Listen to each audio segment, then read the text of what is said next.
योगी ब्रिजेश जी के पास और उनसे समझते हैं। ब्रिजेश जी, एलटीसीजी और एसटीसीजी से रिलेटेड जितने भी ऐलान हुए वो दिख गया कि बाजार का मूड खराब हो गया, लेकिन ये जो रिकवरी आई, तुम क्या माने कि आज इस माफ भी कर दिया सरकार को या कुछ और बात थी? एलटीसीजी और एसटीसीजी पे थोड़ा सा बताइए कि किस तरह का मूड खराब हुआ। बिल्कुल, एलटीसीजी, एसटीसीजी और एसटीटी तीनों चीज़ें थी। एलटीसीजी और एसटीसीजी की दरों में जो बढ़ोतरी हुई ये थोड़ा अनएक्सपेक्टेड थी और इसी वजह से बाजार का थोड़ा सा मूड जो है शुरू में ख़राब हुआ। और एसटीटी की जहाँ तक बात है कि एफएनडो के सौदों पर उसकी तो उम्मीद आशंका की हो ही रही थी कि इस तरह की चीज़ कोई आ सकती है। तो जो कैपिटल गेंस को लेकर अगर मैं एक थोड़ी राहत देने वाली बात कहूँ अगर, तो एलटीसीजी के लिए जो लिमिट है एग्जेम्पशन वाली, वो 1 लाख रुपए की जो लिमिट थी एलटीसीजी एग्जेम्पशन की, उसको बढ़ा करके 1.25 लाख किया गया है। तो ये कह सकते हैं कि थोड़ी सी आप अच्छी बात मान सकते हैं। इसके अलावा जो एलटीसीजी की दर थी, जो सबसे इंपॉर्टेंट बात है कि एलटीसीजी की जो दर 10% थी उसको बढ़ा करके 12.5% करने का ऐलान किया सरकार बजट में। Shares, equity, mutual fund, REITs, InvITs, इन सब पर अभी 10% लगता था, अब 12.5% लगेगा।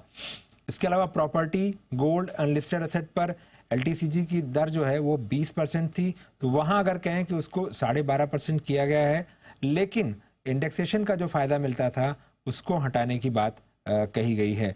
लिस्टेड बॉन्ड, डिवेंचर्स, इन सब पर 20% था, यहाँ भी 12.5% करने की बात कही है। तो एक तरह से सरकार का कहना है कि इसको हम रेशनलाइज कर रहे हैं, एक लेवल पर ला रहे हैं ताकि सब ज़्यादातर चीज़ों पर 12.5% की दर से ही एलटीसीजी लागू हो। ये दरें हैं एलटीसीजी की, ये तत्काल प्रभाव से लागू हो गई हैं। अब बात करते हैं एसटीसीजी की। तो एसटीसीजी की दर जो है 15% जो थी उसको बढ़ा करके 20% किया गया है। ये एसटीसीजी की जो बढ़ी हुई दर है वो शेयर पर, इक्विटी म्यूचुअल फंड पर, रीट्स, इन्वेस्ट आदि पर लागू होगा। सरकार की दलील यह है कि एचएनआईज जो है इसका फायदा काफी उठा रहे थे और इसलिए इसको थोड़ा सा बढ़ाने की जरूरत थी। और लेकिन बाकी चीजों के जो short term capital gains tax हैं उनमें बदलाव नहीं किया गया है। इसकी भी बढ़ी हुई जो दर है एसटीसीजी की, ये तत्काल प्रभाव से लागू हो गई है। अब बात करते हैं एफएनडो पर।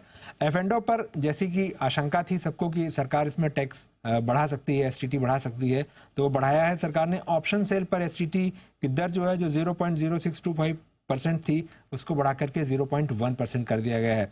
यानी अगर 1 लाख का प्रीमियम था ऑप्शन सेल पर तो उस पर जो 62.5 रुपए लगते थे वो 100 रुपए लगेंगे।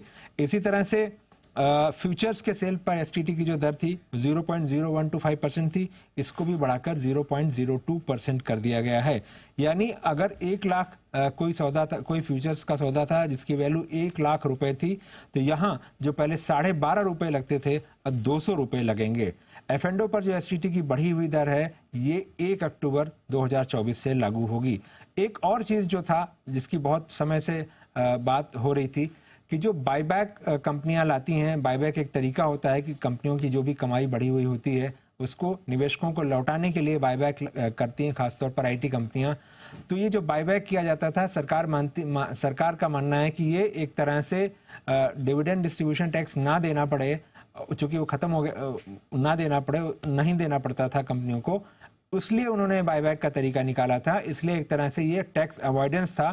तो अब इस पर भी टैक्स लगाया जाएगा और ये टैक्स जो लगेगा वो शेयर होल्डर के हाथ में बायबैक से होने वाली जो आमदनी है उस पर लगेगा।